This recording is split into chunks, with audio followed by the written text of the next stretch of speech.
So, magandang araw, no? So, usapang ginto tayo, no? So, pag-usapan natin yung iba't ibang uri ng karat ng mga ginto. So, yung una nating talakayin ay yung 24K.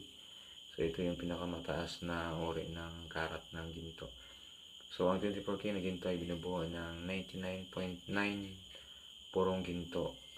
So, nabibigay ito ng pinakamataas na antas at kadilisayan. Ito ay simbolo ng kayamanan at prestiyoso. Dahil walang halong ibang metal ng 24K na ginto ay bihirang magdulot ng allergic reaction kaya ito ay ligtas para sa mga sensitibo ang balat.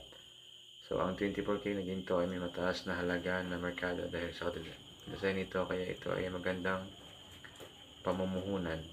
Ang natural na kinang ng 24K na ginto ay napakaganda at tikit-akit na nabigay ng eleganteng itsura sa mga alahon. So, kadalasan ng 24K ay makita mong tatak na 999.9 or sa mga pawn shop, ito ay titignan nila may tatak na 9999.9 or either 24K na tatak niya, mostly yung mga 24K. Disadvantage naman ito yung 24K dahil sa pagiging purong ginto ng 24K ay napakalambot at madaling magasgas. So mostly sa 24K wala masyadong, bihira lang makita ng mga alahas na 24K.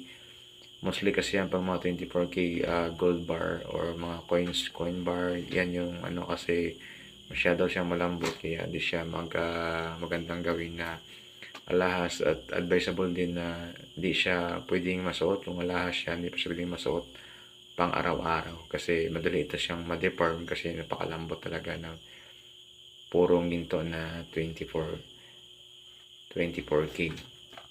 So ang advantage nito sa 24K kasi mas maganda itong investment, no, sa mga collection na katulad nito, ganitong halimbawa ng 24K, yung mga gold coins, tapos gold bar.